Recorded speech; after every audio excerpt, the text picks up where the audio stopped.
Alhamdulillah wala haula wala quwata illa billah. Amma ba'du. Sore ini kita akan membahas materi yang kedua, ya, materi yang kedua. Sore ini saya undang juga untuk kelas 3E. Untuk kelas 3E bergabung biar materinya bisa diperoleh lebih cepat. Ya, sore ini ada kelas 3E, kalau penuh nanti menjadi sekitar 100 orang. Ya, baik. Uh,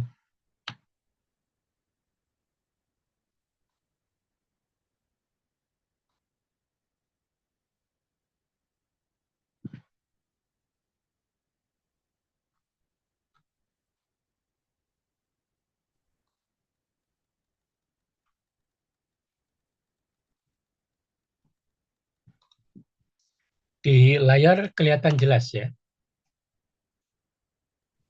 Jelas, Pak. Jelas.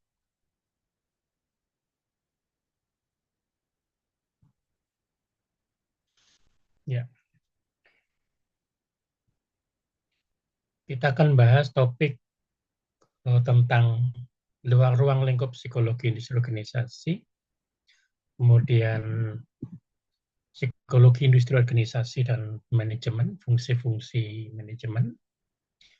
Kemudian yang ketiga mengenai strategi manajemen sumber daya manusia. Kemudian yang keempat mengenai tren dan isu mengenai psikologi industri dan organisasi. Ada 4 isu yang akan kita bahas di sore hari ini.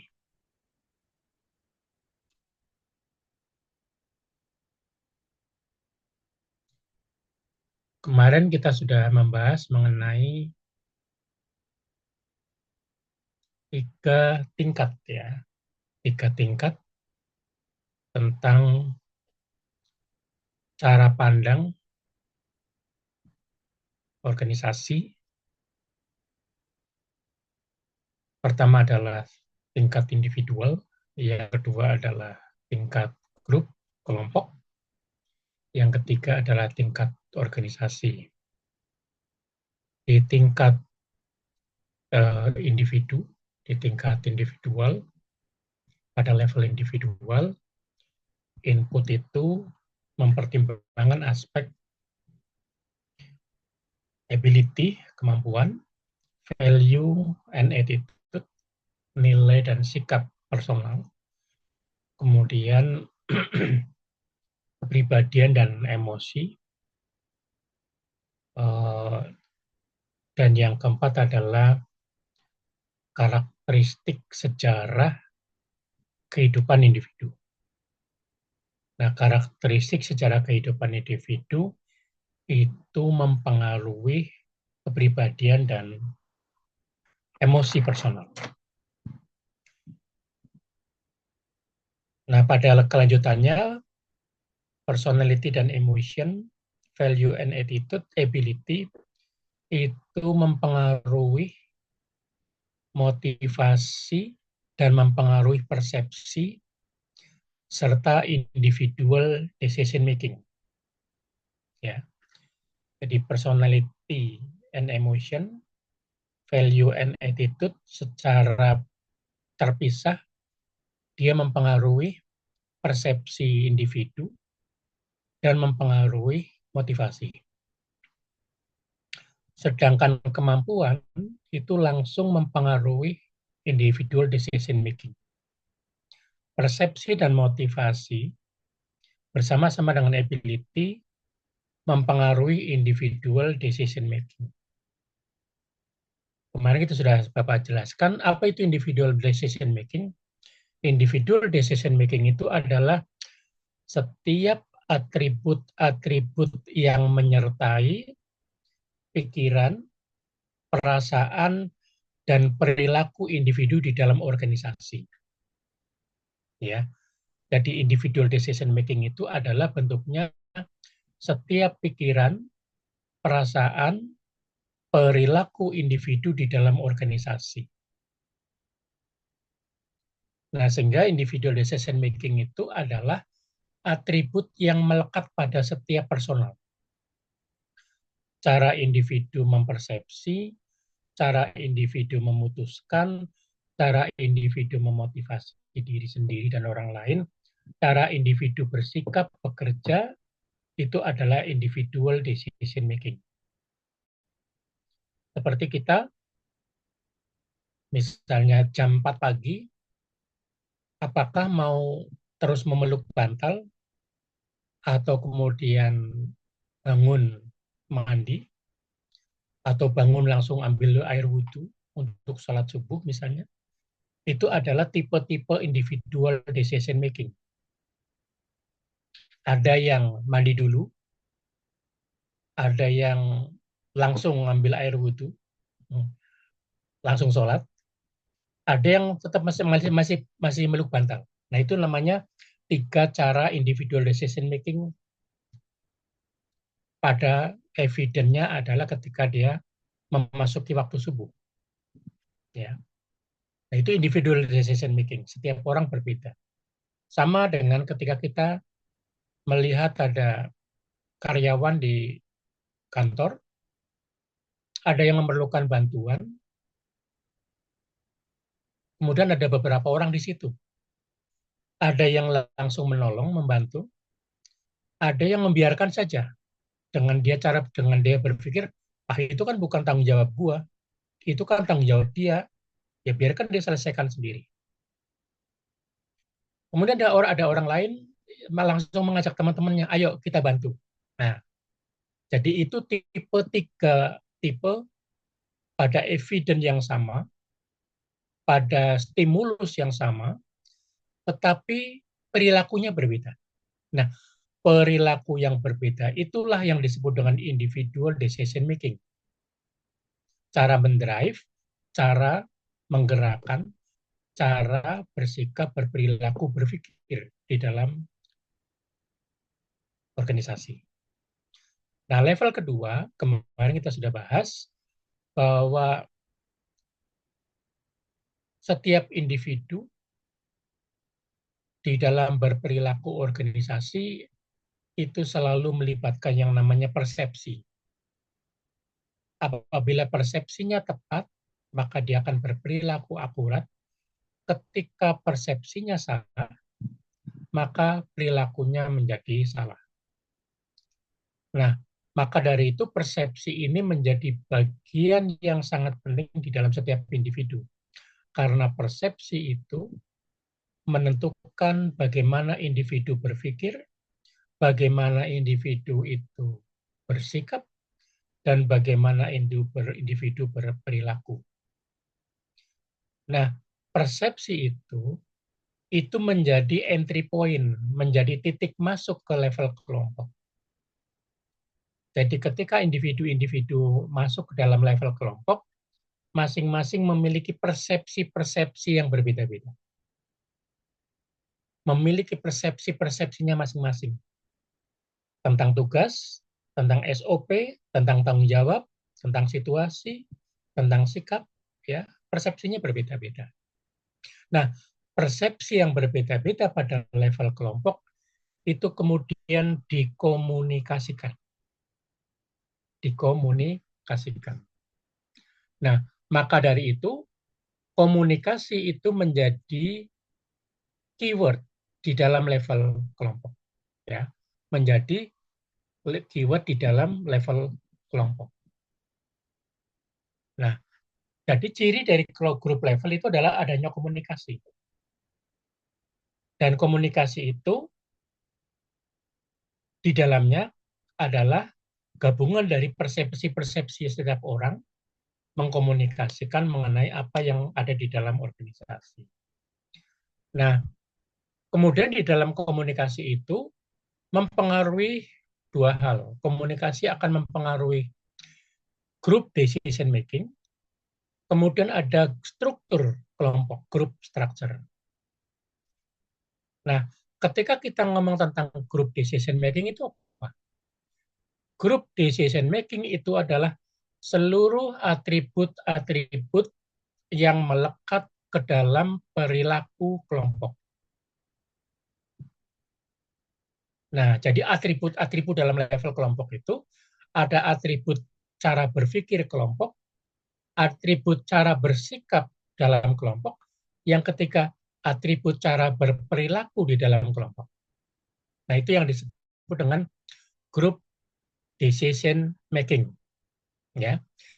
Jadi group decision making tidak sekedar memutuskan, tidak sekedar pengambilan keputusan, tetapi seluruh atribut cara berpikir secara kelompok, atribut cara bersikap kelompok, dan atribut cara berperilaku di dalam kelompok. Nah, itu yang disebut dengan group decision making. Nah, group decision making itu kemudian secara timbal balik berpengaruh terhadap leadership and trust, kepemimpinan, dan saling kepercayaan atau keterpercayaan.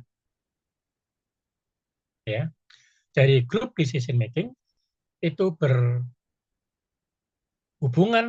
timbal balik, berpengaruh timbal balik terhadap leadership and trust, kepemimpinan dan saling keterpercayaan. Nah, sedangkan struktur kelompok, ya, jadi setelah terbentuk grup, struktur, setelah terbentuk kelompok, kemudian kelompok itu membangun struktur. Kita sudah bahas kemarin tentang struktur, ya, struktur. Ya, CEO ada yang level 2, itu adalah bisa saja misalnya direktur atau senior manager, ada level 3 dan seterusnya. Nah, kelompok, struktur kelompok itu kemudian mempengaruhi secara langsung dan timbal balik. Dengan apa? Struktur kelompok mempengaruhi adanya konflik di dalam kelompok. Struktur kelompok juga mempengaruhi power and politics. Power and politik, bahwa di dalam kelompok itu selalu ada power and politik, yaitu kekuatan dan politik. Politik itu memperjuangkan kepentingan personal, memperjuangkan kepentingan kelompok. Sebagai contoh, kalau marketing, maka orang-orang marketing memperjuangkan kepentingan divisinya marketing. Maka marketing itu kemudian mungkin saja ada berbenturan kepentingan dengan bagian lain. Misalnya bagian QC, bagian quality control. Mungkin quality control bisa dibilang dia harus selalu berkomunikasi dengan marketing. Karena apa? Karena barang-barang yang lolos dari QC itulah nanti yang kemudian dipasarkan oleh marketing. Nah, ketika terjadi dispute di situ, masalah, maka kemudian ada tarik-menarik antara bagian marketing dengan bagian quality control. Nanti quality control juga nanti akan ada bagian lagi, konflik lagi misalnya dengan bagian katakan penyimpanan barang atau bagian distribusi. Karena bisa jadi barang yang rusak, barang yang tidak marketable, itu bukan karena kesalahan quality control, tapi karena kesalahan cara menyimpan atau kesalahan cara membawa, movingnya. Ya. Nah, maka kemudian ada power and politics. Nah, kemudian struktur kelompok juga mempengaruhi work team, yaitu kinerja cara kerja kelompok, work team, kerja kelompok, kerja tim. Nah, jadi di dalam kelompok itu maka ada 6 komponen dasar. Ya, tambah 1 komunikasi jadi 7. Pertama adalah inputnya adalah komunikasi sebagai ciri penting dan wajib ada proses dalam kelompok. Kemudian ada yang struktur kelompok, dan struktur kelompok itu berpengaruh secara langsung terhadap leadership and trust, konflik power and politik, dan work team. Nah, kemudian di dalam level organisasi adalah bahwa di dalam level organisasi, maka titik inputnya adalah leadership and trust. Jadi pada level organisasi, organisasi membutuhkan atau mengembangkan atau menjadikan komponen dasar penting adalah trust and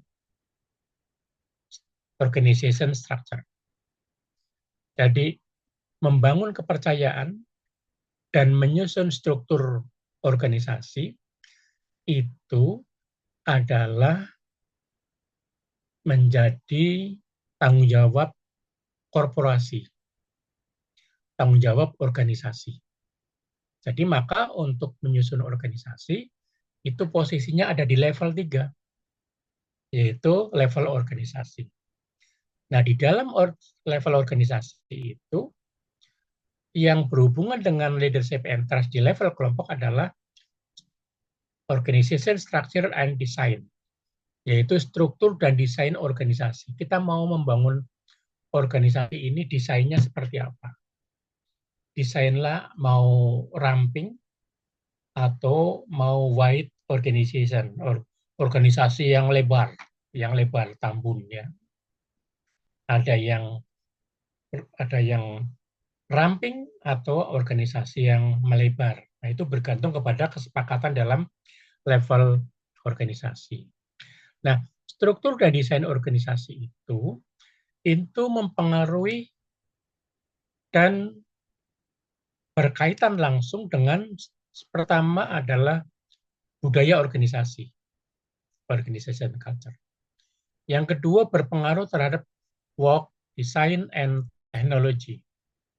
Mau mendesain pekerjaan seperti apa? Mau mendesain pekerjaan dalam organisasi mau seperti apa? Termasuk teknologi yang mau diterapkan, dipakai, digunakan, dikembangkan itu teknologi yang mana? Apakah teknologi mengembangkan sendiri atau adaptif menggunakan teknologi-teknologi yang ada dari luar? Bisa dari Amerika, Eropa, bisa dari Cina, dari Asia, dari mana-mana. Nah, juga berpengaruh langsung terhadap human resources policies and practices. Jadi struktur organisasi itu sekaligus di dalamnya mendesain tentang bagaimana policy dan kebijakan serta pengaturan practices terhadap human resources. Jadi mengatur kebijakan, mengatur kebijakan decision tentang jumlah dan kompetensi, kemudian bagaimana mengatur pekerjaan-pekerjaan mereka. Nah, itu semua ada di level kelompok. Jadi di level kelompok itu ada empat bagian. Ada struktur dan desain organisasi, ada budaya organisasi, mendesain kerja dan teknologi, desain teknologi, dan kemudian adalah human resources policies and practices. Jadi bagaimana merancang sumber daya manusia dan bagaimana mengatur pekerjaan di dalam organisasi. Nah, di level organisasi, itu kemarin kita sudah bahas mengenai apa output dari organisasi. Maka output organisasi itu ada productivity. Productivity itu kemarin kita sudah melis apa saja. Selain productivity ada absenteeism, yaitu tingkat ketidakhadiran. Semakin rendah, semakin bagus, semakin tinggi ketidakhadiran, semakin buruk. Turnover, tingkat kebergantian atau keluar masuknya karyawan. Semakin rendah turnover, semakin bagus. Semakin tinggi turnover, semakin kurang bagus organisasi. Kemudian ada citizenship, yaitu bahasa lainnya adalah kewargaan, kepedulian, kesiapan individu individu mengerjakan peran-peran organisasi di luar tanggung jawabnya. Maka ada disebut dengan organizational citizenship behavior. Dan kemudian output yang terakhir adalah satisfaction, yaitu kepuasan karyawan. Nah, kita lihat tentang productivity. Kemarin kita sudah bahas juga di kelas A. Apa itu productivity? Productivity menyangkut mengenai jumlah, yaitu quantity. Kemudian yang kedua adalah quality, yaitu kualitas pekerjaan. Misalnya kualitasnya adalah zero defect, kualitas A gitu. Kemudian selain quantity dan quality, ada yang ketiga yaitu dalam hal productivity adalah time frame, kerangka waktu. Semakin cepat individu bekerja, artinya dia semakin produktif. Tapi kalau semakin lambat dia bekerja, mengerjakan pekerjaan, berarti dia semakin tidak produktif, time frame. Kemudian yang keempat adalah tentang cost value, yaitu semakin efisien, murah pekerjaan itu dilakukan, semakin bagus. Semakin tinggi biaya, semakin kurang bagus. Dan yang kelima adalah usable, keterpakaian. Kalau produk yang dihasilkan itu langsung bisa dipakai, maka usable, berarti makin produktif. Tapi kalau barang yang diproduksi ternyata tidak siap pakai, ada defect, ada macam-macam gitu ya, maka semakin tidak baik, semakin tidak produktif. Nah, itu review untuk bagaimana kita memandangi organisasi dalam 3 level. Level individual, level kelompok, dan level organisasi. Baik, sampai di sini ada yang bertanya untuk review ini? Silakan kalau ada yang mau bertanya. Ya, kalau nggak ada, kita lanjut ya. Kita lanjut. Nah, kemarin kita sudah bahas mengenai perbedaan teori organisasi dan perilaku organisasi. Untuk kelas A kemarin kita sampai halaman berapa ya? Sampai di sini ya kemarin ya? Iya, Pak, sampai di situ. Sampai di sini ya? Baik, oke. Baik. Jadi teori organisasi itu adalah analisis organisasi makro. Menyangkut mengenai analisis organisasi itu sendiri, termasuk di dalamnya adalah subunit organisasi apa saja. Kemudian yang berikutnya adalah efektivitas organisasi dan kemampuan untuk menyesuaikan perubahan dan mencapai tujuan. Ya, kemampuan untuk menyesuaikan perubahan dan mencapai tujuan. Nah, kemampuan menyesuaikan perubahan dan mencapai tujuan ini berpengaruh atau lanjut dengan pengembangan organisasi. Nah, ini organisasi pada perspektif makro. Lalu organisasi dalam perspektif mikro adalah menekankan kepada perilaku individu dan kelompok. Ya, tadi level 1 dan level 2. Ya. Nah, di dalamnya ada apa? Yaitu ada employee productivity, tadi ada 5 macam jenis productivity. Ada absenteeism, yaitu kehadiran atau present ya, itu present. Kemudian ada turnover, attrition rate, yaitu tingkat turnover kebergantian karyawan. Nah, ini biasanya ada kaitannya dengan konflik, ada kaitannya dengan interaksi, atau ada kaitannya dengan problem, ketidakpuasan, macam-macam. Nah, ini kemudian akan menimbulkan namanya turnover. Dan kemudian yang keempat adalah job satisfaction, ya, kepuasan kerja dari karyawan. Nah, ini disampaikan oleh Stephen Robin dan Jones. Baik. Nah, kemudian yang berikutnya, bahwa kajian-kajian psikologi industri organisasi mempelajari perilaku dan proses mental individu, tadi pada level individu ya. Maka itu adalah bidang kajian psikologi industri dan organisasi. Nah, tujuan dari psikologi industri organisasi adalah untuk mengaplikasikan teori psikologi, penelitian, dan metodologi pada lingkungan pekerjaan.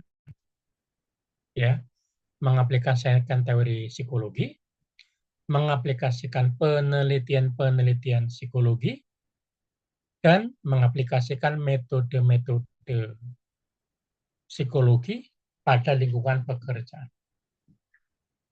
Nah, psikologi industri organisasi dengan demikian, dia berkontribusi pada kesuksesan organisasi. Karena apa? Karena dengan perangkat psikologi industri organisasi, maka diharapkan organisasi dapat meningkatkan kinerja karyawan dan juga meningkatkan kesejahteraan karyawan. Nah, kinerja dan kesejahteraan karyawan itu saling mempengaruhi. Ya, biasanya kalau kesejahteraan tinggi, kinerja karyawan akan tinggi. Sebaliknya kalau kinerja karyawan tinggi, maka kesejahteraannya tinggi. Sebaliknya, kalau kesejahteraan karyawan menurun, ada peluang, ada kemungkinan kinerjanya juga menurun. Atau dibalik, ketika terjadi kinerja karyawan menurun, maka kesejahteraan karyawan juga menurun. Ya, karena kalau produktivitasnya turun, otomatis keuntungan perusahaan turun, maka gaji, tunjangan, dan lain-lain akan menurun. Suasana kerja juga menurun, maka akan terjadi saling timbal balik antara kinerja dengan kesejahteraan karyawan. Meskipun ada aspek lain yang dapat mempengaruhi kesejahteraan karyawan. Nah, psikologi industri organisasi ini membutuhkan kemampuan landasan yang fundamental. Dalam hal apa? Dalam hal teori-teori psikologi, penelitian-penelitian psikologi, dan kemudian aplikasi-aplikasi penerapan dalam bidang psikologi. Dan ini berfungsi sebagai model ilmuwan praktisi. Artinya apa? Artinya dalam hal pengembangan organisasi itu, maka melibatkan dua elemen dasar, yaitu praktisi, dan yang kedua adalah ilmuwan psikologi. Dengan demikian, maka posisi ilmuwan psikologi menjadi sangat penting di dalam pengembangan organisasi. Nah, yang berikutnya adalah, maka kebutuhan akan pengetahuan itu di dalam PIO itu, yang pertama adalah kebutuhan mengenai teori dan desain organisasi, yang kedua perubahan dan pengembangan organisasi, dan yang ketiga adalah perilaku organisasi. Ya, jadi untuk pengembangan bidang psikologi industri organisasi, maka butuh tiga hal. Butuh tentang teori dan desain organisasi. Ini wilayahnya akademisi. Yang berikutnya adalah butuh mengenai masukan input perubahan dan pengembangan organisasi. Ini masuk dalam ranahnya praktisi. Termasuk yang ketiga adalah perilaku organisasi. Ini juga ranahnya praktisi. Baik. Nah, kemudian yang berikutnya adalah apa area yang bisa dimasuki oleh lulusan psikologi industri dan organisasi. Atau dengan kata lain, bagi sarjana-sarjana yang memiliki kemampuan dalam bidang industri organisasi, apa saja yang bisa dimasuki untuk pengembangan dan praktek PIO. Yang pertama adalah bahwa PIO itu bisa digunakan, dikembangkan dalam hal selection and placement, seleksi dan penempatan. Ya, seleksi dan penempatan. Nah, di dalam seleksi dan penempatan karyawan itu ada pengembangan alat ukur, ada pengembangan alat tes psikologi, ada analis job content, ya, menganalisis konten pekerjaan, ada identifying manajemen potensial, bagaimana mengidentifikasi potensi-potensi manajemen. Kemudian yang berikutnya adalah evaluating training effectiveness, yaitu bagaimana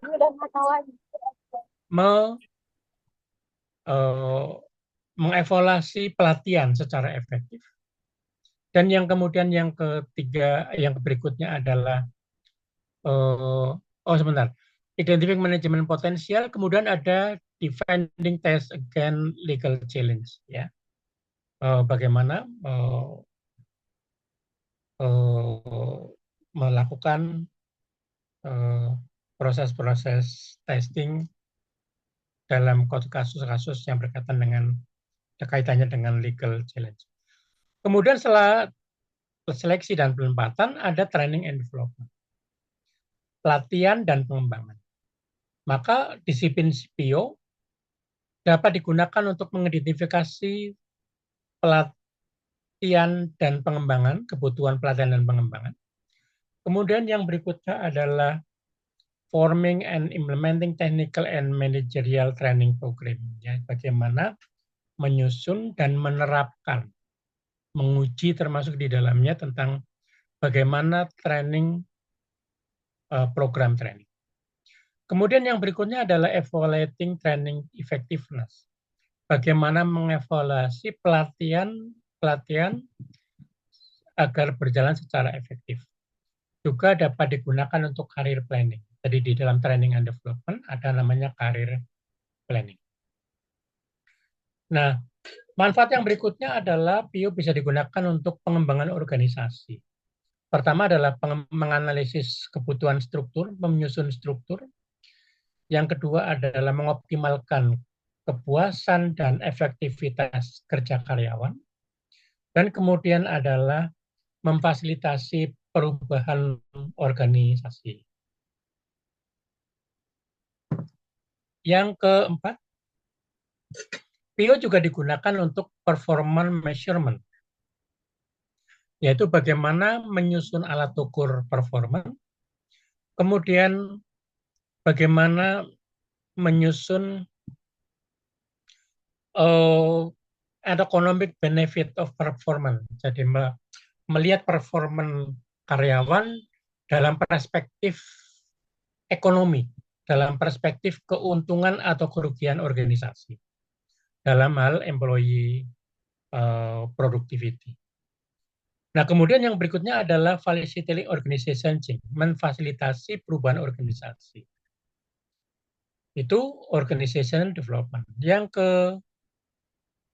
keempat, performance measurement, yaitu bagaimana PIO itu digunakan untuk mengukur kinerja. Ya, developing measure of performance, mengukur kinerja karyawan, mengukur pada aspek ekonomi, dan untuk mengevaluasi, menyusun sistem evaluasi kinerja karyawan. Kemudian yang berikutnya, ilmu PIO juga digunakan untuk quality work life, ya, kualitas hidup pekerjaan, ya, kualitas work life.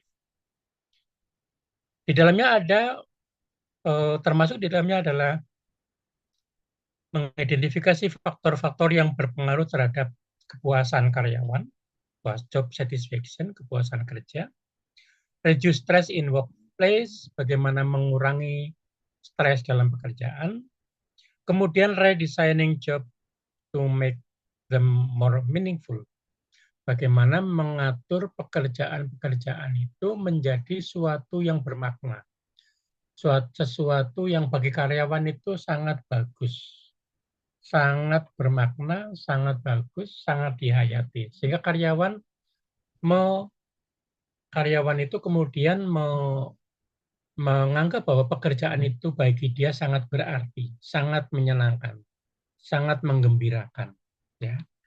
Nah, itu pada hal yang berkaitan dengan eh, apa pegunanya atau apa manfaatnya ilmu psikologi industri organisasi. Kemudian yang berikutnya adalah PIO juga bisa digunakan sebagai engineering psychology, yaitu rekayasa psikologi. Rekayasa psikologi di dalamnya adalah mendesain tentang lingkungan pekerjaan, kemudian mengoptimalisasikan hubungan person-machine effectiveness.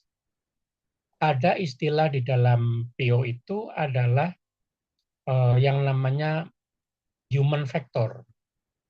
Human factor. Apa itu human factor? Yaitu bagaimana mendesain mesin-mesin yang cocok dengan karyawan, dengan operator. Maka istilahnya ada yang namanya ergonomika. Ya, ergonomika. Ergonomika itu digunakan, istilah itu dipakai untuk menyambungkan antara faktor manusia dan faktor mesin. Ya, faktor manusia dan faktor mesin. Nah, itu masuk dalam desain optimizing person-machine effectiveness. Kemudian making workplaces safer, bagaimana menciptakan lingkungan kerja yang safer, yang aman. Maka dalam istilah dunia kerja ada yang namanya K3, kesehatan dan keselamatan kerja. Ya, kesehatan dan keselamatan kerja. Nah, kemudian di dalam tabel 2 adalah common job title for IO psychologist. Apa yang bisa dimasuki oleh para orang-orang lulusan-lulusan psikologi yang ahli dalam bidang industri dan organisasi. Pertama adalah staff member, manager, director, vice president pada departemen personal, human resources, organizational planning, personal development, organizational development, managing development, personal research, employee relation, training, affirmative action. Ya. Nah, jadi uh,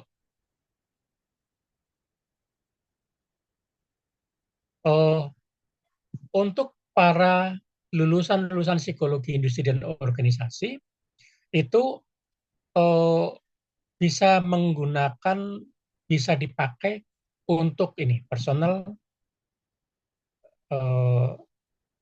human resources, organization planning, personal development, organization development, dan seterusnya. Nah, kemudian yang berikutnya adalah assistant associate full professor at psychology, management, organizational behavior, industrial relation, human resources. Jadi untuk kalau di perguruan tinggi bisa menjadi bisa menjadi ahli di bidang psikologi, manajemen, perilaku, organizational behavior, industrial relation, dan human resources. Kemudian yang berikutnya adalah corporate consultant. Bisa menjadi konsultan perusahaan, bisa menjadi konsultan pribadi, bisa juga menjadi research scientist pada private sector, research scientist untuk pemerintah, government, research scientist untuk militer, dan research scientist untuk test publisher. Ya, untuk test publisher. Ya, ini adalah area pekerjaan-pekerjaan para ahli di bidang psikologi industri dan organisasi. Kita masuk yang berikutnya. Kita ingin mengupas mengenai beberapa elemen dasar dalam PIO, yaitu pertama adalah psikologi industri, yang kedua adalah psikologi organisasi, dan yang ketiga adalah tentang pengembangan organisasi dan perubahan organisasi. Nah, industri organisasi, industri psikologi industri, sudah kita pahami tadi bahwa dalam industri psikologi industri ini adalah levelnya level personal. Maka di dalam level personal itu ada, atau di dalam lingkup kecil ya, ada individual differences. Apa itu individual differences? Yaitu kemampuan melihat perbedaan-perbedaan individu. Nah, Anda sebagai calon HRD nanti akan Anda gunakan perangkat ini untuk melihat individual differences. Di dalamnya ada mental and physical abilities, yaitu kemampuan mental dan kemampuan fisik. Setiap orang berbeda. Kemudian yang kedua adalah personality and interest, yaitu personality and interest, kepribadian dan interest, minat. Ya. Nah, maka di sini ada teori kepribadian yang kaitannya dengan PIO dekat, yaitu teori kepribadian Big Five. Ada yang tahu tentang teori kepribadian Big Five apa saja elemennya? Apa saja? Ayo, yang mau Saya, Pak. siapa? Big Five personality kan ya, Pak? Ya, betul. Silakan. Eh, Satu, yang pertama ada eh oh oh C-nya consciousness, oke, consciousness, E-nya extraversion, extraversion, good, A-nya agree agreeableness ya? Apa ya? agreeableness, oke, Iya, bagus. agreeableness. A Terus, O C O-nya, O-nya openness, openness, terbuka, oke. N-nya N-nya, eh apa ya? Lupa lagi. N-nya yang lain, selain Nabila siapa? saya Pak. Apa Pak? N-nya Ya, Saira. Siapa tadi? neuroticism. Khaira. Ya, N-nya apa? N-nya? neuroticism Pak. Good, neuroticism. Ya. Jadi kepribadian yang kaitannya dengan Bio itu Big Five Personality. Ya, Big Five Personality. Ya. Singkatannya OSEAN. OSEAN. Ada openness, conscientiousness, ada extraversion, agreeableness, ada neuroticism. Ya. Orang-orang dengan preferensi kepribadian yang berbeda-beda itu, maka perilakunya akan menunjukkan hal yang berbeda. Kadang orang menanggapi secara neurotik, ada yang menanggapi secara openness, menanggapi secara extraversion, menanggapi dengan cara misalnya agreeableness, dan lain-lain. Jadi ada lima evidence cara berperilaku dalam organisasi. Ini menurut kepribadian Big Five. Kalau kepribadian lain juga bisa cara pandangnya juga memiliki cara pandang yang berbeda, ya. Jadi tidak hanya Big Five saja, tapi yang lain juga bisa. Tapi yang lazim digunakan, lazim digunakan biasanya Big Five personality. Nah, kemudian ada yang namanya kompetensi. Kompetensi individu itu dibangun dalam lima, tiga domain penting. Nah, tiga domain penting.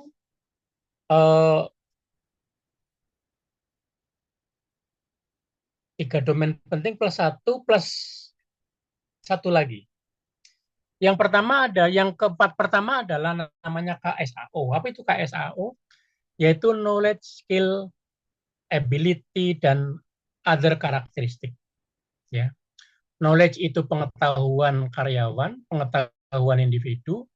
Skill itu artinya keterampilan individu dalam melaksanakan pekerjaan-pekerjaan.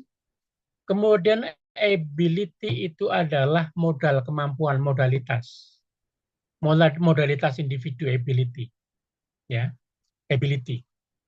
Modalitas individu, kemampuan individu. Dan other karakteristik. Other karakteristik itu karakteristik yang dibutuhkan oleh karyawan. Misalnya, kalau satpam harus bagaimana karakteristiknya? Satpam, keamanan, harus apa? Kalau satpam, Tegas, Pak. Tegas. apa harus apa? Tegas. Good, ya Muhammad, gas. Kalau keuangan harus apa? Keuangan. Teliti. Good, Nabila, orangnya teliti. Jadi Amanah. kalau apa? Amanah. Amanah ya, amanah, good, amanah ya. Orangnya amanah. Jadi kalau dikasih uang untuk belanja, kembaliannya dikembalikan, bukan dipakai masuk kantong sendiri. Ya, bagus. Apalagi kalau untuk bidang security sudah, kalau untuk chemical karakteristiknya harus apa? Orang chemical, orang laboratorium. Bersih, Pak. Harus bersih. Good, bersih, apalagi? Teliti, Pak. Teliti, oke, bagus. Apalagi? Cekatan, Pak. Cekatan, Khairo, bagus. Apalagi? Sabar, Pak. Sabar, Hutami, bagus. Sabar, ya. Kalau orang chemical nggak sabar, bahan kimianya tumpah ya, meledak. Oke, good. Apalagi? Untuk chemical, masih chemical. Kita ngomong Fokus. orang laboratorium. Karakteristik lainnya apa? Harus apa orang chemical itu? Fokus.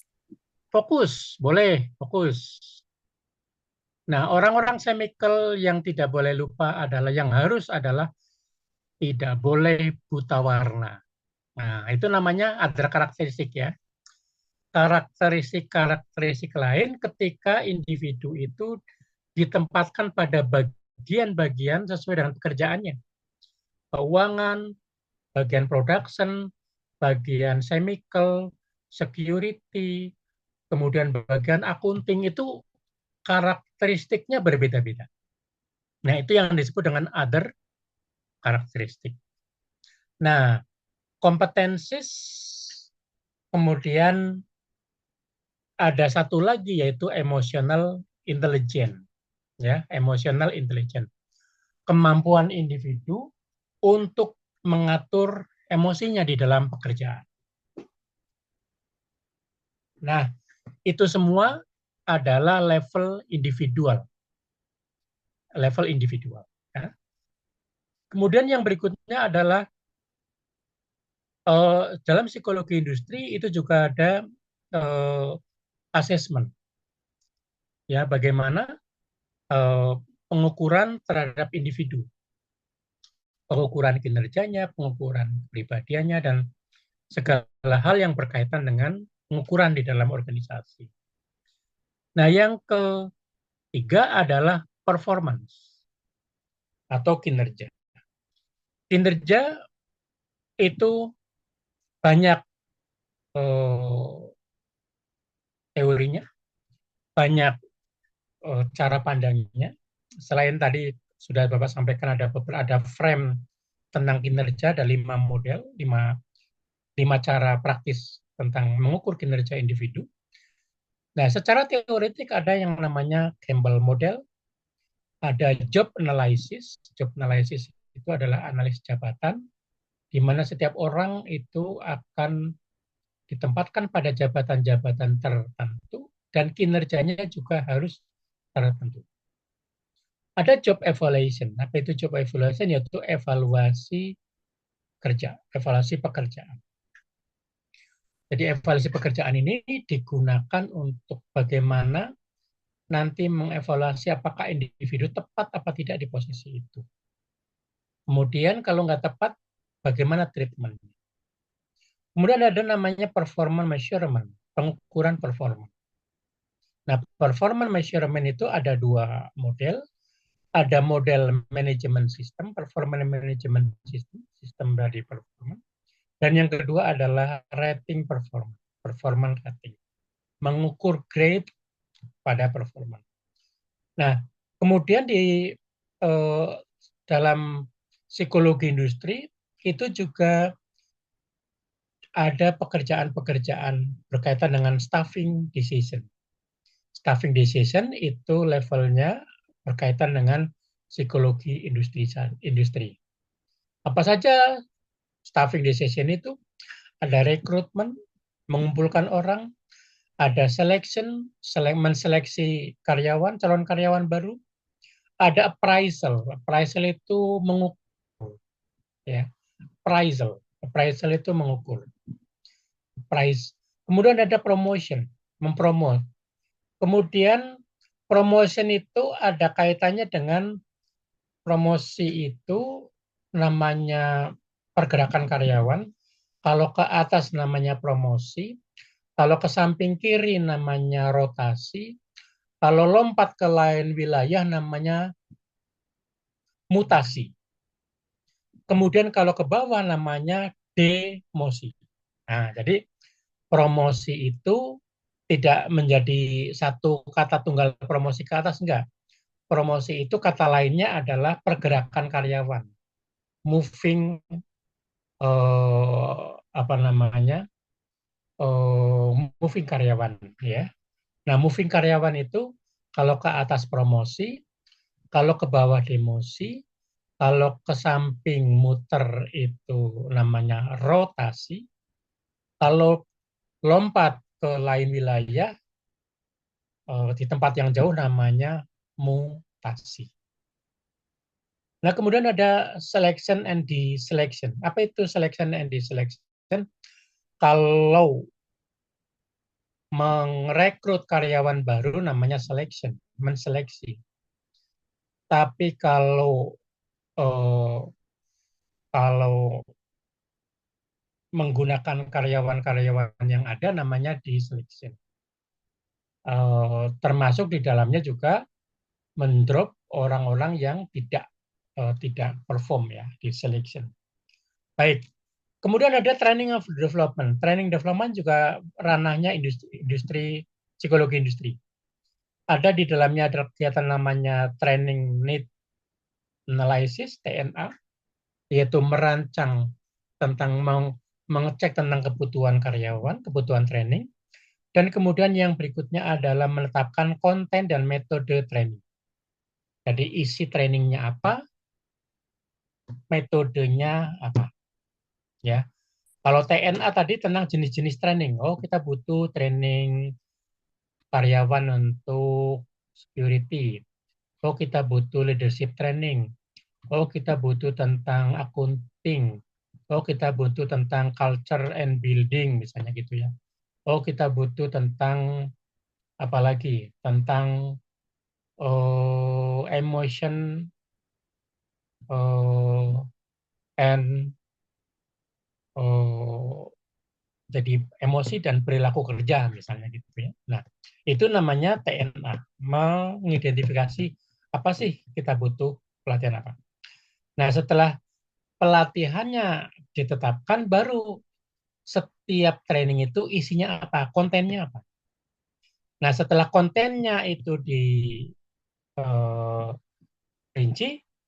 kemudian metodenya apa? Nah, metodenya bisa classroom, bisa class training, ada outbound training, kemudian ada on the job training, macam-macam metode training ya. Nah, ini level psikologi industri. Nah, lalu bagaimana penggunaan psikologi organisasi? Kita sudah pelajari bahwa psikologi organisasi adalah level makro. Maka dari itu psikologi organisasi itu kaitannya dengan beberapa hal yang berkaitan dengan sifatnya komunal. Sekumpulan orang. Apa saja? Memotivasi. Motivasi karyawan. Maka ada teori-teori motivasi dan ada pendekatan-pendekatan emosi, pendekatan motivasi. Ya, jadi psikologi organisasi itu digunakan untuk motivasi karyawan. Yang kedua adalah attitude and emotion, sikap dan emosi. Ya, sikap kerja, emosi kerja. Di dalamnya ada job satisfaction, kepuasan karyawan. Ada moody ya, moody. Jadi mood. Jadi orang harus dipelihara moodnya supaya dia selalu semangat. Ada emotion, yaitu emosi kerja. Attitude, yaitu sikap kerja. Dan ada behavior, perilaku dalam pekerjaan. Kemudian ada work-family balance. Apa itu work-family balance? Yaitu kesetaraan atau keseimbangan pekerjaan dan keluarga. Jadi karyawan itu diharapkan work-family balance. Apa itu? Bahagia di rumah dan bahagia di pekerjaan. Sukses di rumah dan sukses di pekerjaan. Nah, itu namanya work-family balance. Nah, kemudian ada fairness and diversity. Apa itu fairness and diversity? Yaitu bagaimana mengelola organisasi supaya fair. Semuanya diperlakukan sama. Semuanya diperlakukan merata. Semuanya diberikan kesempatan yang terbuka untuk kompetisi yang sama. Fairness.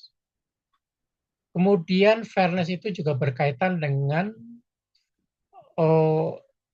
memposisikan orang sesuai dengan atributnya. Orang yang bekerja keras diberikan tunjangan yang bagus, yang berhasil sukses diberikan promosi yang bagus.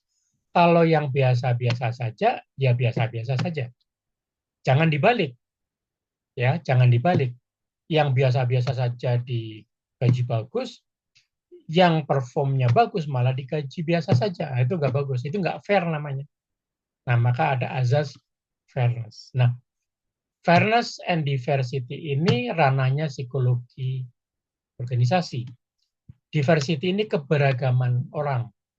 Semakin orang beragam dalam organisasi, maka semakin peluang untuk berkembang itu tinggi. Yang berikutnya adalah leadership. Apa itu leadership? Yaitu kepemimpinan organisasi. Maka di dalamnya ada konsep-konsep of leadership, apa konsep-konsep leadership, dan kemudian bagaimana pendekatan-pendekatan terbaru mengenai leadership. Nah, itu nanti ada materi leadership di materi ke-9 atau ke-10. Ada 2 materi yang khusus membicarakan mengenai leadership. Kemudian level berikutnya di organization psychology adalah untuk kepentingan tim manajemen. Tim manajemen itu adalah bagaimana mengelola tim supaya tetap perform, maka itu merupakan pendekatan psikologi organisasi. Kemudian yang berikutnya adalah social dynamic within organisasi. Bagaimana mengatur dinamika sosial karyawan dalam organisasi. Maka supaya dinamis, supaya organisasi itu bagus, maka dinamika sosial harus diatur. Dinamika sosial harus ditetapkan dengan sebaik mungkin. Nah, kemudian yang berikutnya adalah organizational development and change. Ya.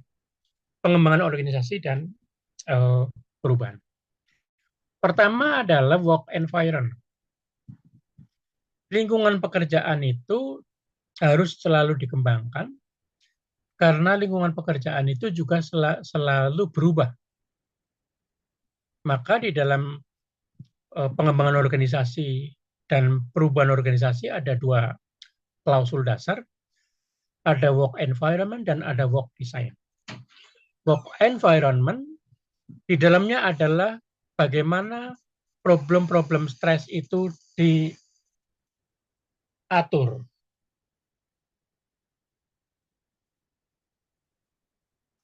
ya, bagaimana problem stres itu diselesaikan.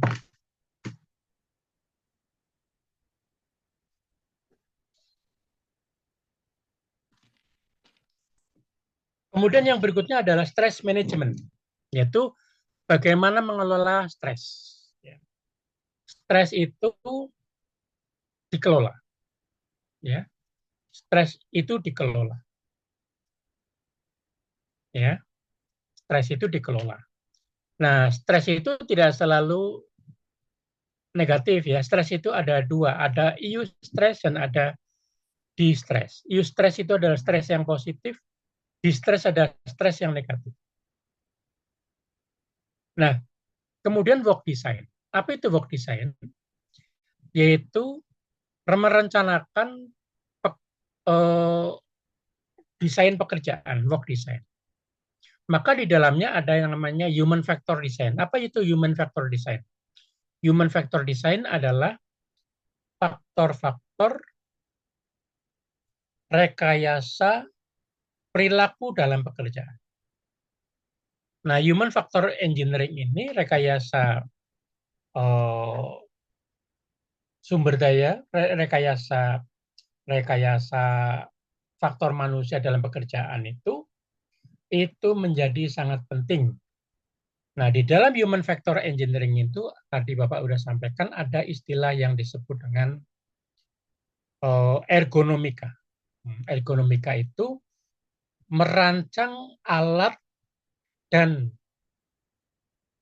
mesin atau tata kelola pekerjaan dengan efisien. Sehingga semua ada dalam jangkauan dari karyawan, maka disebut dengan ergonomics. Ya, kalau Anda misalnya sempat mengintip kabin pesawat, ya, kabin pesawat itu mengintip depan pesawat itu bagian pilot, maka di situ ada puluhan, mungkin ratusan panel, ratusan item. Nah, ratusan item itu hanya dikelola oleh 2 orang. Puluhan, nggak sampai ratusan. Puluhan panel itu ada beberapa tombol-tombol tertentu. Kemudian itu dikelola oleh 2 orang. Nah, itu semuanya harus dalam jangkauan pilot. Jadi pilot jangan sampai kemudian untuk memijit atau memutar atau menarik atau mendorong itu dia harus berdiri, harus berpindah tempat, nggak boleh. Itu namanya tidak human factor designer, tidak ergonomis. Nah, yang ergonomis gimana? Semuanya dalam jangkauan tangan dari pilot. Maka untuk syarat menjadi pilot itu ada syarat-syaratnya. Tinggi badannya, panjang tangannya, dan seterusnya lah. Nah, itu namanya human factor design. Menyusun kerangka pekerjaan, peralatan kerja sesuai dengan faktor manusia. Atau disesuaikan dengan faktor manusianya. Sehingga orang tidak kesulitan untuk bekerja. Ada safety and workplace, yaitu bagaimana mengatur, merancang pekerjaan itu yang safety, yang nyaman. Kemudian ada violence at work, ya, violence at work, ya. Jadi di dalam pekerjaan itu selalu ada yang violent, ya. Ada yang sifatnya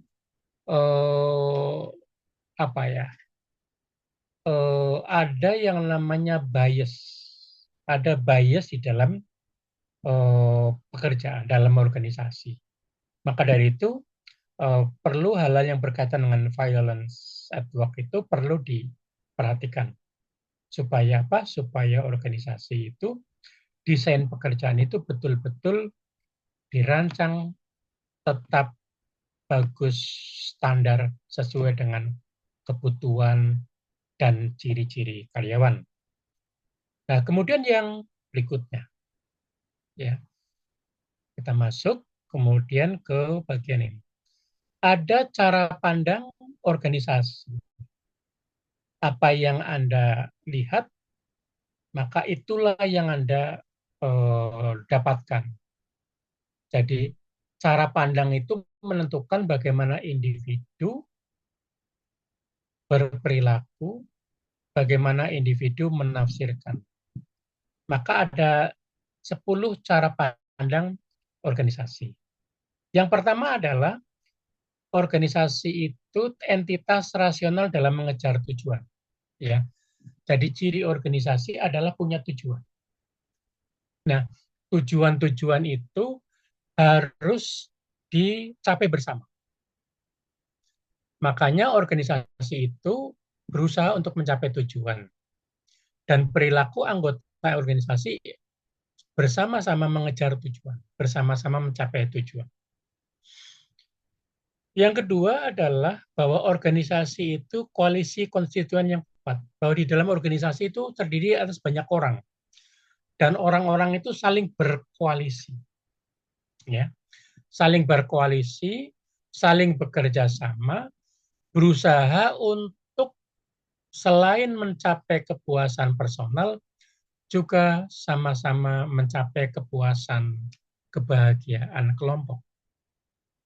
Maka ada namanya koalisi konstituen, yaitu mencapai kebersamaan, kesejahteraan bersama. Kemudian yang berikutnya adalah setiap kelompok akan menggunakan kekuatan mereka untuk mempengaruhi distribusi sumber daya organisasi. Setiap kelompok menggunakan kekuatan mereka untuk mempengaruhi distribusi sumber daya organisasi. Nah, kemudian yang berikutnya adalah organisasi itu open system. Apa itu organisasi open system? Yaitu bahwa di dalam organisasi itu terjadi interaksi yang dinamis dengan lingkungan. Maka organisasi harus terbuka. Terbuka terhadap apa? Terbuka terhadap perubahan lingkungan. Dinamika lingkungan, perubahan lingkungan, permintaan lingkungan, kebutuhan lingkungan. Dengan kata lain, maka organisasi harus atau dipandang sebagai open system. Ya, yaitu mengikuti kemauan, keinginan dari lingkungan luar. Kemudian yang berikutnya adalah yang keempat, organisasi dianggap sebagai meaning producing system. Ya, yaitu sistem di dalam meaning produce. Ya, meaning produce. Yaitu memproduksi makna-makna baru, keinginan-keinginan baru, tujuan-tujuan baru, hal-hal baru. Ya. Jadi organisasi itu sebagai suatu sistem yang selalu mendekati pada kebaruan-kebaruan, dia adalah merupakan entitas buatan, kepentingan tujuan mereka diciptakan dan dikelola secara simbolik oleh manajemen. Ya. Jadi manajemen itu sebetulnya mengelola simbolik. Mengelola simbolik dari kehendak karyawan. Jadi, nah itu disebut dengan meaning producing system. Kemudian yang berikutnya, organisasi juga dipandang sebagai sistem yang dibangun secara terbuka. Ya, dibangun secara terbuka. Nah, maka dari itu di dalam unit-unit organisasi, dalam mengejar aturan itu ada yang berbeda, bahkan ada yang saling bertentangan. Ya, ada yang berbeda, ada yang saling bertentangan. Kok bisa begitu? Iya bisa. Misalnya apa? Misalnya, yang namanya organisasi kan mencari keuntungan. Ya enggak? Ada enggak yang organisasi perusahaan pengen rugi? Ada enggak?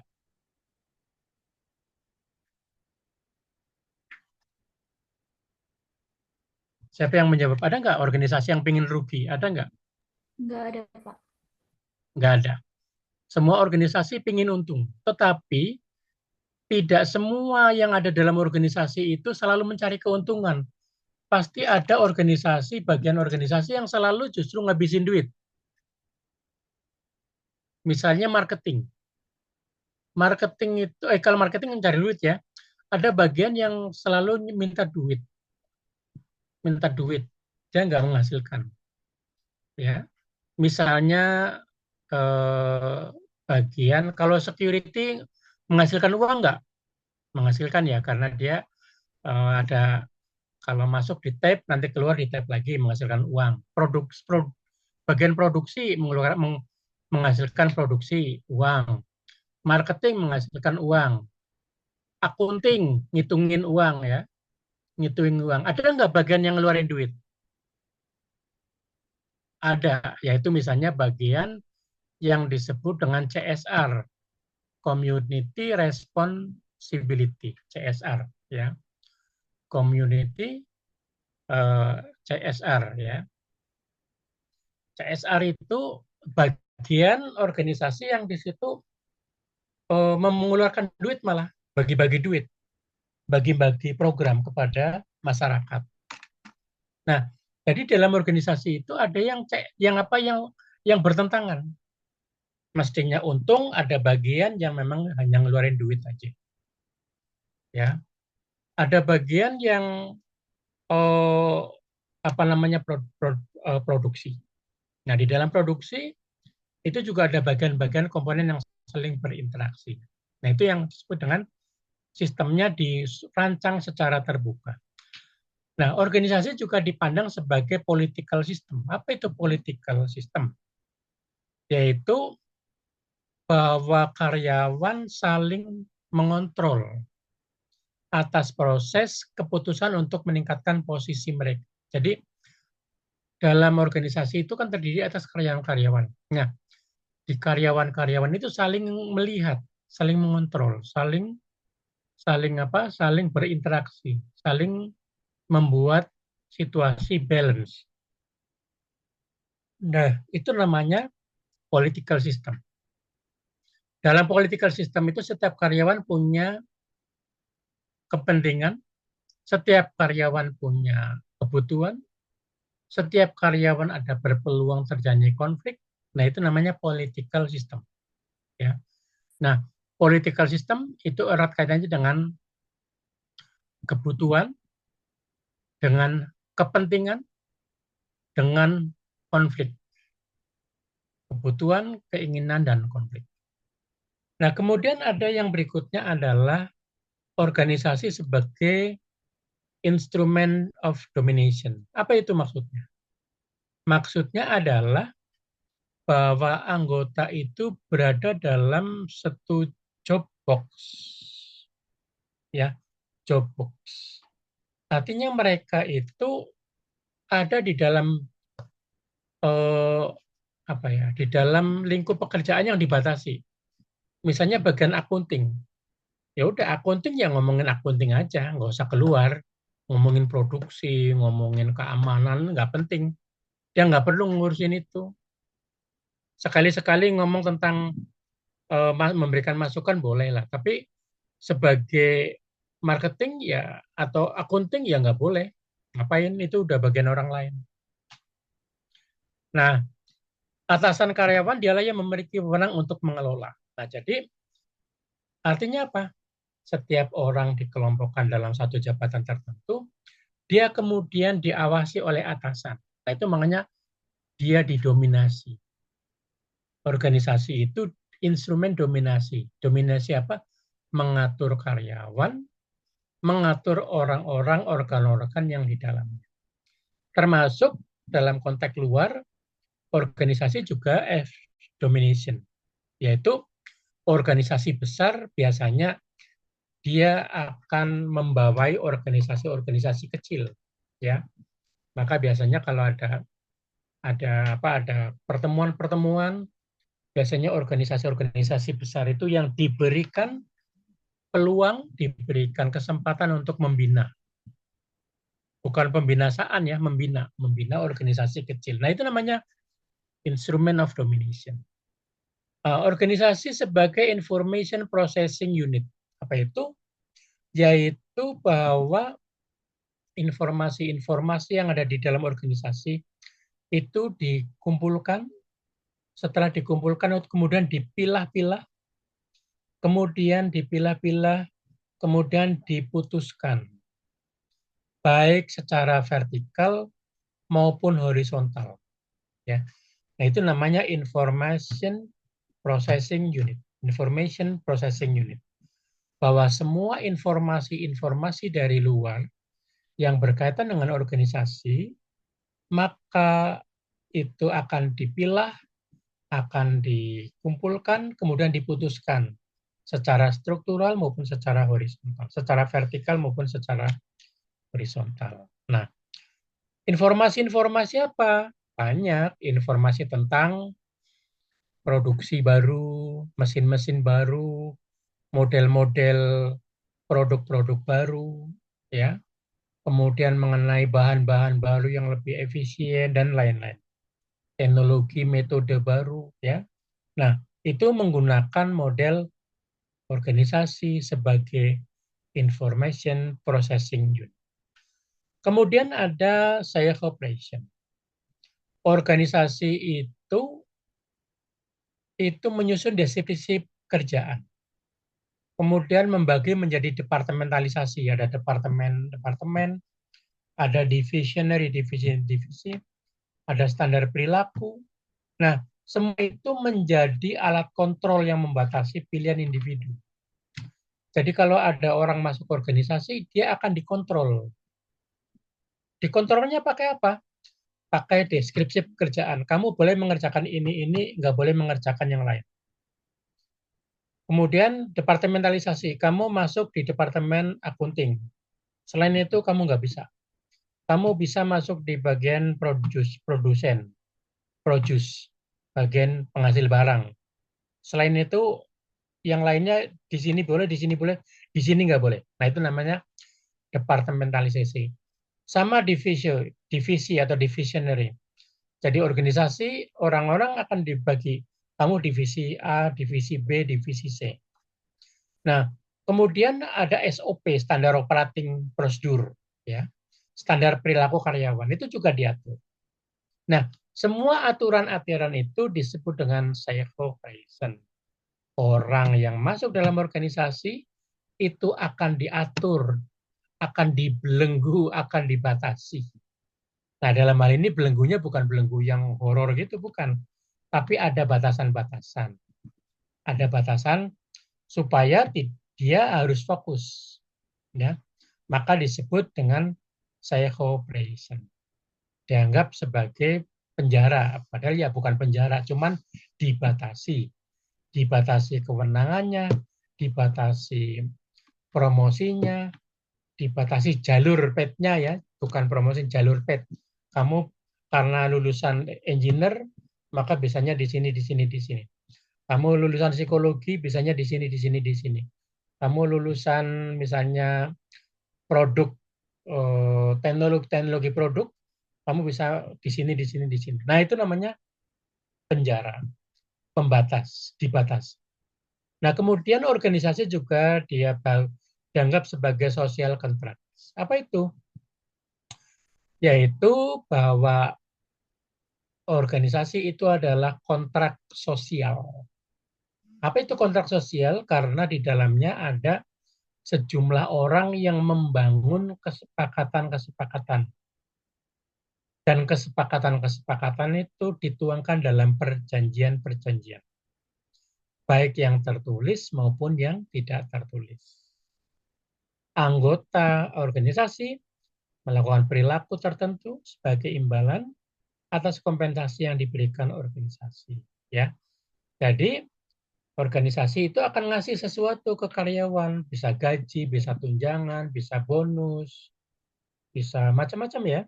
Tetapi sebaliknya, karyawannya harus bekerja. Kalau karyawan nggak bekerja, organisasi nggak menghasilkan, dari mana gajinya?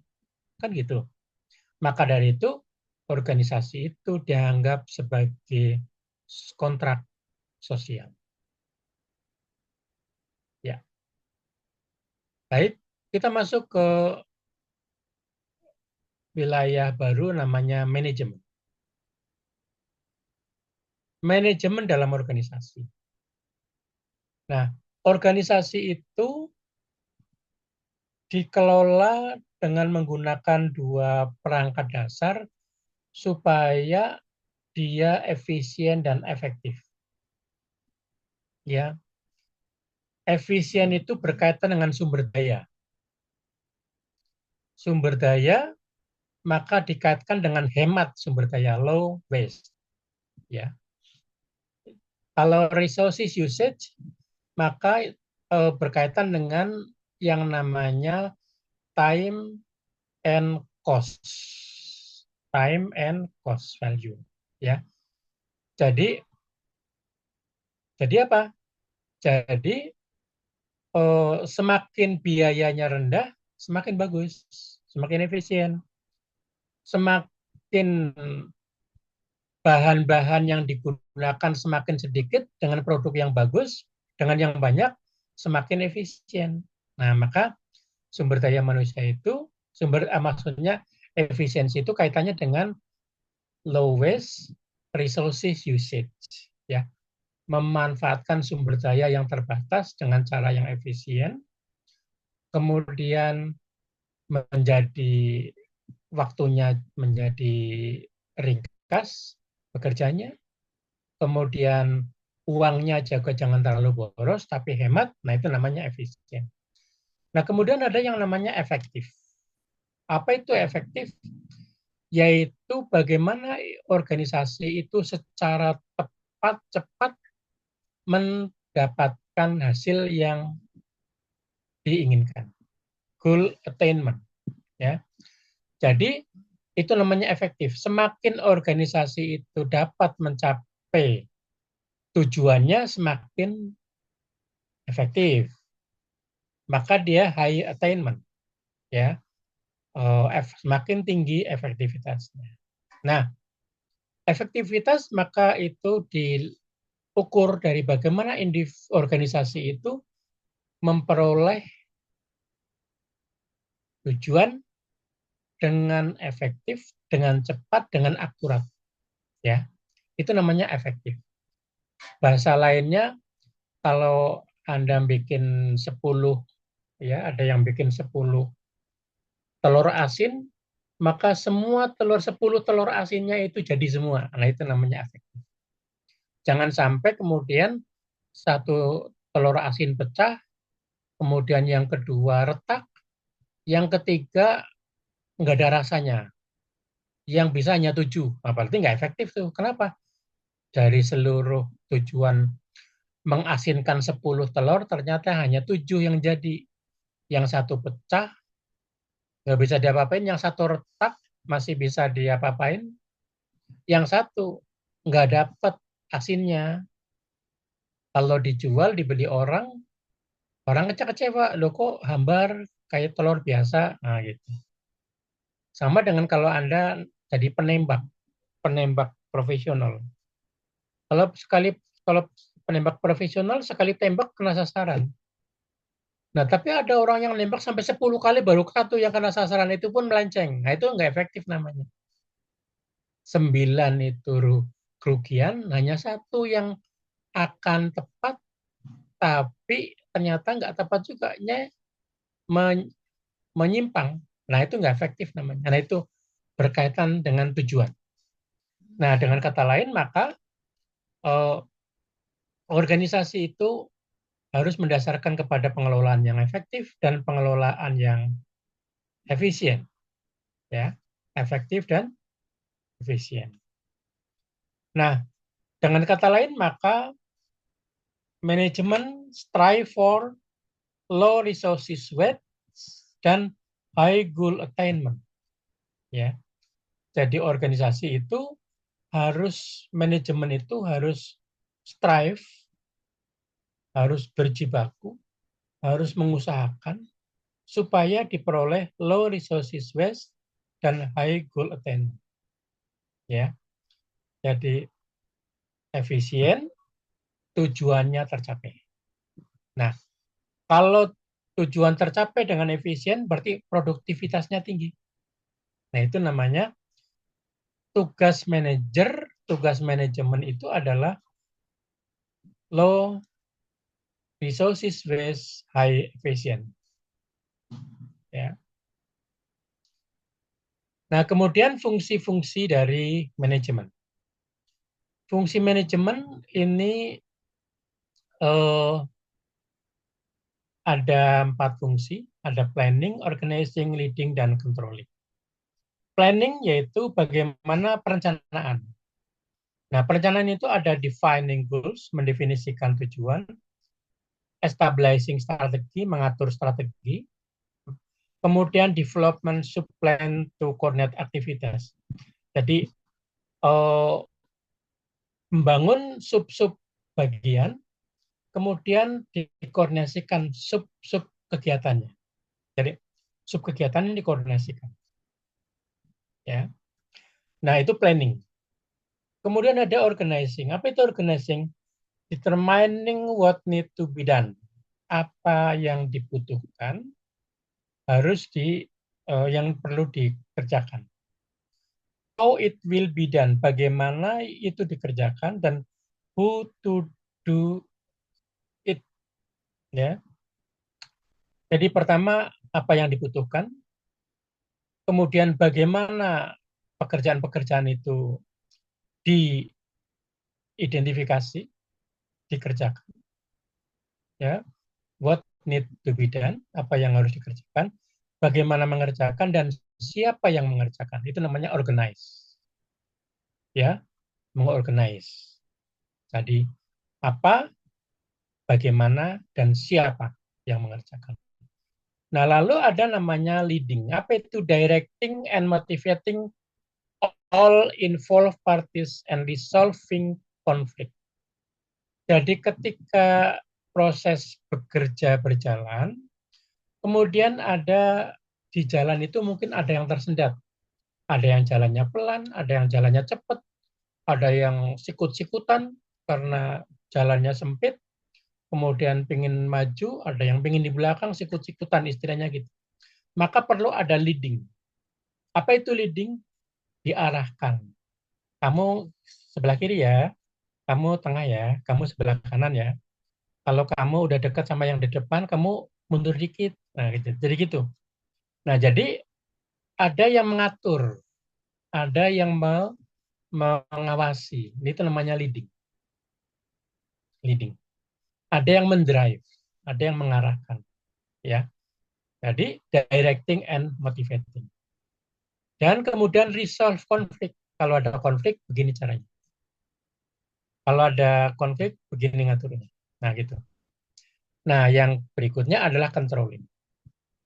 Controlling, apa itu? Monitoring activities to ensure that they are accomplished as planned.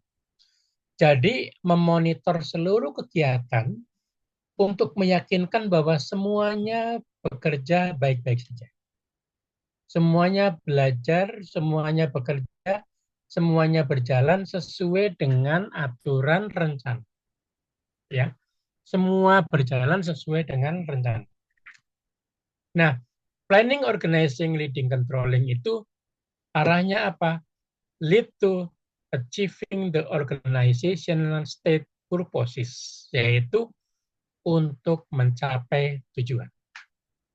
Jadi, manajemen di dalam organisasi adalah bagaimana mengatur supaya tujuan organisasi itu tercapai. Maka harus ada divisi perencanaan, ada direncanakan, ada diorganisasikan, ada diarahkan leading, dan ada controlling. Nah, fungsi-fungsi dari organisasi ada 5 dasar pengaturan. Ya, ada 5 dasar pengaturan atau manajemen organisasi. Pertama adalah foundation of management. Ya, foundation of management. Jadi level yang paling atas, ya. Foundation of management kegiatannya apa? Pertama managing, mengelola.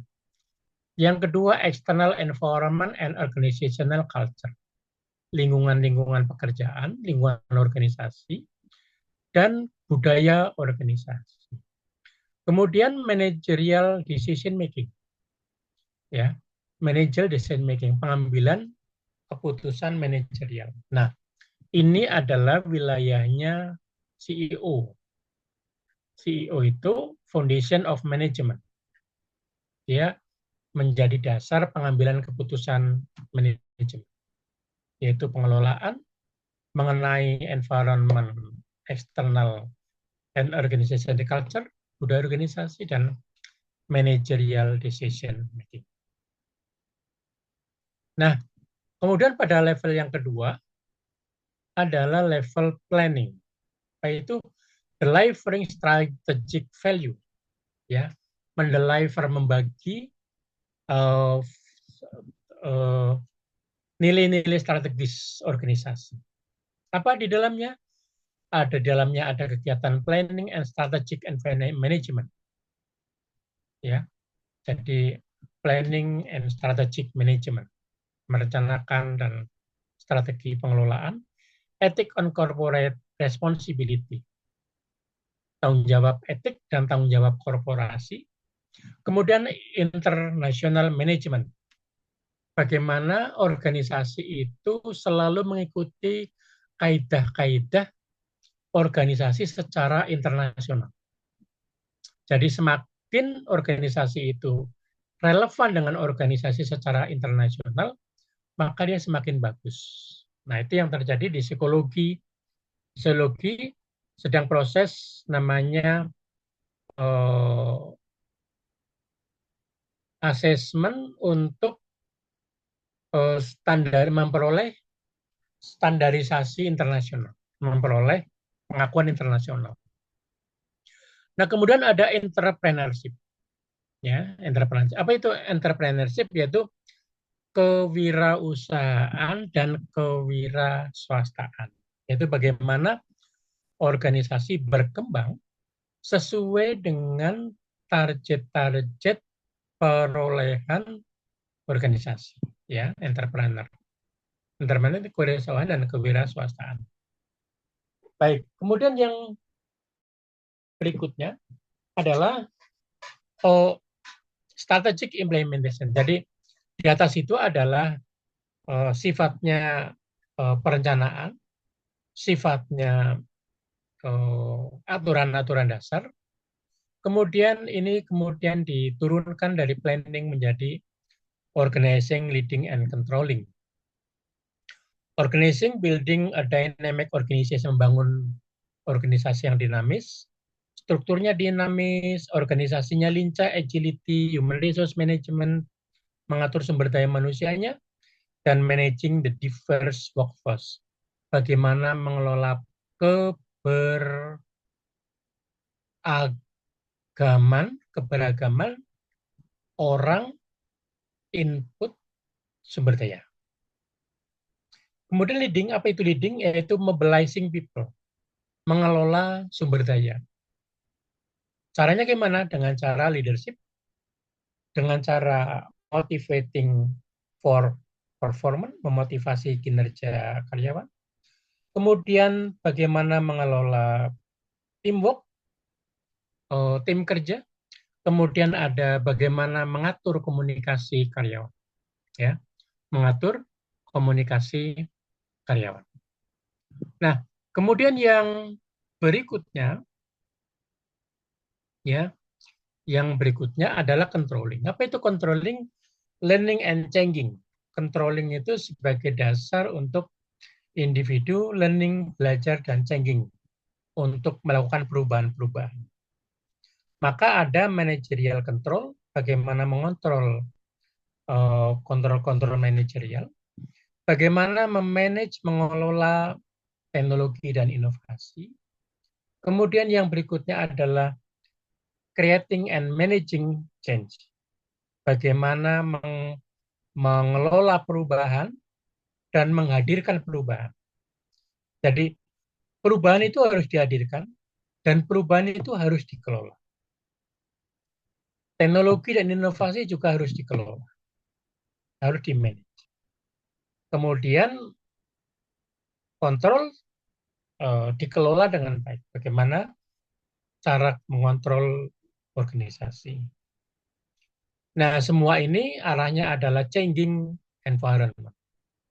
bagaimana bahwa lingkungan yang selalu berubah, customer yang selalu punya masukan-masukan dapat dipenuhi oleh organisasi. Ya, baik. Kemudian yang berikutnya kita bahas mengenai bagaimana tentang model dari Human Resources Management, full model of Human Resources Management. Ya. Nah, full model Human Resources Management seperti Anda lihat di layar. Kalau ke kiri semakin personal, semakin individual, itu wilayahnya adalah psikologi industri. Semakin ke kanan itu adalah semakin komunal, maka masuk wilayah psikologi organisasi. Pada bagian kiri, organizational learning, ya, pada bagian kiri itu ada yang namanya customer service and innovation. Ada teknologi, ada bisnis strategi. Ya, di bagian kiri itu bagaimana strategi bisnis perusahaan itu diatur. Kemudian bagaimana teknologi. Ya. Nah, strategi bisnis itu menentukan karyawan seperti apa yang mau kita rekrut. Sama kalau dengan teknologi. Kalau teknologinya teknologi maju, maka human resources yang disiapkan juga harus human resources yang memiliki kemampuan mengelola teknologi. Sebaliknya, kalau teknologinya teknologi tingkat rendah, teknologi sederhana, maka karyawan yang direkrut nggak perlu yang memiliki kemampuan teknologi yang kuat. Ya. Nah, maka di sini memerlukan customer services dan innovation. Jadi ada masukan-masukan dari customer service dan innovation. Nah, masukan dari customer service dan bagian innovation itu berdasarkan input-input itu kemudian menentukan bisnis strategi. Nah, bisnis strategi ini kemudian menjadi dasar budaya organisasi, yaitu bagaimana budaya organisasi itu menjadi dasar berkembang, dikembangkan sesuai organizational learning ya, organisasi pembelajaran adalah bagaimana merancang organisasi supaya individu itu belajar dalam organisasi. Individu yang makin lama makin belajar, makin bagus, individu semakin lama semakin matang. Itu namanya organizational learning. Nah, strategi bisnis dan teknologi itu kemudian akan menentukan bagaimana organizational design dan work processes. Bagaimana desain pekerjaan, desain organisasi, dan bagaimana proses pekerjaan itu dilangsungkan. Nah, maka bisnis strategi dan teknologi itu penting ditetapkan di awal. Karena apa? Karena dia menjadi dasar menyusun desain pekerjaan dan proses pekerjaan. Nah, desain pekerjaan dan desain organisasi dan proses pekerjaan itu kemudian akan mempengaruhi namanya behavioral role requirement. Bagaimana perilaku, persyaratan perilaku, dan persyaratan peran. Jadi karena setiap orang itu memiliki peran dan perilakunya masing-masing, maka itu dasarnya adalah sesuai dengan desain organisasi dan proses pekerjaan dalam organisasi. Nah, maka dari itu behavioral requirement dan role requirement itu menentukan human resources system. Ya, ini menentukan menjadi dasar human resources system. Ya, Ya baik, ini di jam berapa ya sekarang? Oh, udah jam 33 ya. Masih Betul, berapa Pak. menit? Iya. Sebentar saya cek dulu masih berapa halaman. Jangan-jangan halaman terakhir. Oh, masih ada. Ya sudah, kalau gitu. Selesaikan sampai di sini ya. Nah, human resources system ini di dalamnya ada workforce composition, ada workforce behavior. Workforce composition adalah komposisi karyawan, dan workforce behavior itu adalah tentang bagaimana perilaku individu diatur. Nah, pengaturan perilaku individu itu kemudian menentukan business outcome, menentukan output yang dia peroleh, yang dihasilkan oleh karyawan. Nah, di sini muncul ada istilahnya productivity. Ya, sampai di sini ada yang bertanya? Silakan. Sebelum kita tutup.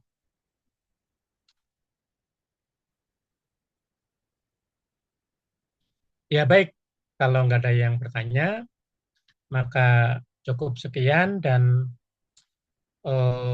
silakan tolong masing-masing kelas 3A dan 3E tolong dilaporkan siapa yang masuk dan siapa yang tidak masuk. Demikian, mari kita tutup dengan sama-sama membaca doa kafaratul majelis. Subhanakallahumma wa bihamdika nasyhadu an la ilaha illa anta nastaghfiruka wa natubu ilaik. Wassalamualaikum warahmatullahi wabarakatuh. Waalaikumsalam Waalaikumsalam warahmatullahi wabarakatuh. Terima kasih Bapak. Terima kasih banyak, Terima Bapak. kasih, Bapak.